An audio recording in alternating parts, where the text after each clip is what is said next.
For 80 years, the Lions have hosted a game on Thanksgiving Day. It was November 29th, 1934. The Bears beat the Lions, but Detroit continued to host the holiday game. But they're not alone. Cowboys starting the Thanksgiving tradition in 1966 with a win over the Cleveland Browns. It's considered a crown jewel game in the league. Biggest stage, largest audience, and it's given to the teams that have mass reach. But do you think the NFL should spread the wealth, so to speak? Should other teams, besides the Lions and the Cowboys, host on Thanksgiving Day? Skip Bayless. Stephen A. Smith, my answer is no, I do not. Now, as Kerry points out, the Lions have played on Thanksgiving forever. But for the sake of our discussion or debate here, I'm going to confine my commentary to just the Cowboys that I covered for many years, so I know a lot about the inner workings of the organization dating back to its original founder and the man who ran the franchise, the visionary that was Tex Schramm. Tex Schramm was asked, as Kerry pointed out again, in 1966, would you guys please play on Thanksgiving, because the other teams did not want to play on Thanksgiving Day. Obviously, in those days, the prospect of having to play a Sunday and get ready for a Thursday game was incomprehensible to most teams. And being the visionary that Tex was, he said, yeah, we'll do it. And in effect, he said, but we want to do it every year. Now, there have been reports that there was something in writing about this, but I do know that Tex was promised going forward, yes, we will let you guys play every Thanksgiving, the second game after the Detroit game. And lo and behold, the Dallas Cowboys found that that was a powerful platform and a very advantageous position for them. I would submit to you, Mr. Smith, that the Cowboys used that platform through the late 70s and into the 80s to become what they still are, which is America's team, America's most loved and hated and talked about team. And they were effectively grandfathered into that platform because they did it for so many years when nobody wanted to do it, that now they get to do it every year. They are so adept and proficient at preparing for this game, which is a home game, so they don't have to travel on a Wednesday before the Thursday, that they have seen it as the perfect mini bye week if they can win the home game on Thursday to propel them into Decembers. They have not had many Decembers to remember of late, but back in the glory days, the Thanksgiving game was a huge advantage for the Dallas Cowboys. So I think they paid the price for it early. I'm okay with them continuing to keep that powerful platform going forward because the NFL did create the night game a few years back, which has all comers in it. And tonight, obviously, we get to see Seattle and San Francisco. So you can mix it up in the night game, but Dallas and certainly Detroit paid their prices to play the first two games. Well, I respectfully disagree with you, at least partially.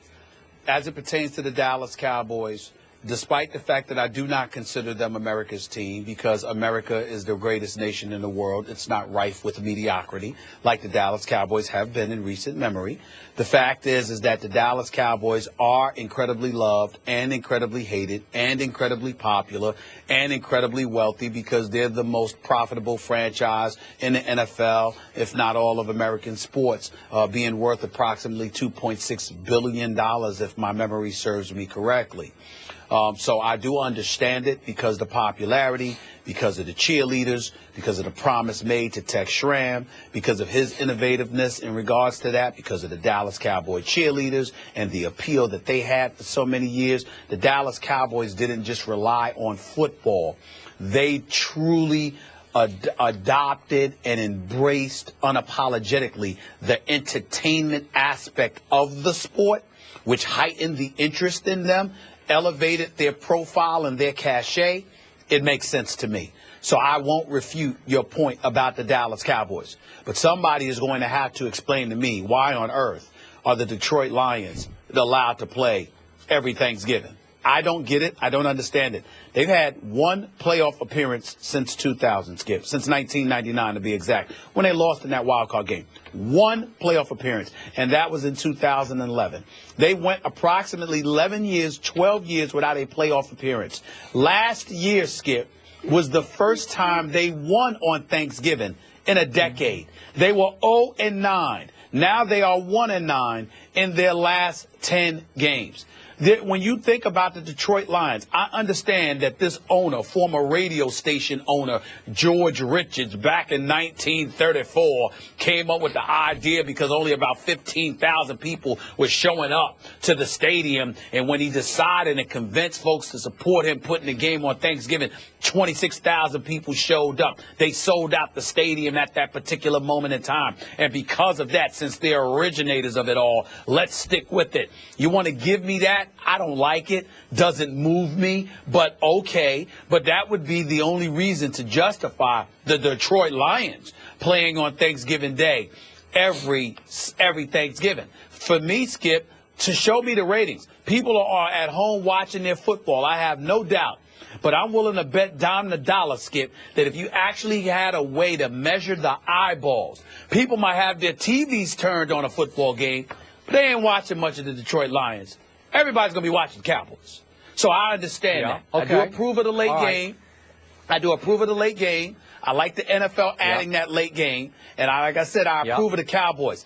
I do not understand why the Detroit Lions have been on TV every Thanksgiving. I don't get that. But you do understand they did it forever before anybody else did it, for years and years and years before the Cowboys did it. So I'm with you. They're not much of a draw. I mean, since Barry Sanders prematurely retired, they haven't been much of a draw in the early game. They do have Megatron, but they still haven't been that game that you can't miss in the noon start. But you do agree with me, which I'm a little surprised, because once most people have had their Thanksgiving and they're starting to sort of drift toward the living room to watch football, I think it's great that the Dallas Cowboys are on every Thanksgiving around that 4 o'clock slot, because they are America's team. Well, Skip, forgive me if I come across as lacking a bit of humility in this particular respect. But, Skip, I believe I'm a man of the people, and I know what the people want to watch, and I know what the people want to see. I believe that my behavior replicates that of the American public. So I guess I brought that up because on Thanksgiving, I usually go and I eat. I'm not watching the whole Detroit Lions game. I'm watching it in spots and pieces. If the game gets interesting, I'll go on the television set and I'll watch some of it. That's how I watch the Detroit Lions on Thanksgiving. I'm always watching all of the Cowboys game. See the difference? That's, to me, Thank that's you what very I'm much. saying. Yeah. Like I said, the Cowboys, I support the Cowboys being on Thanksgiving Day, but not the Detroit Lions. I don't get that. All right. Well, and speaking of Thanksgiving and that huge stage, Mark Sanchez wishes he didn't play that night. It's been 2 years. Yes, it is. It's the 2-year anniversary of the fumble saw worldwide. The New York Post says it's something. I don't want it. They call it Call of Booty. I don't like it one little bit. But we talk about it after the break. Stick around, everyone.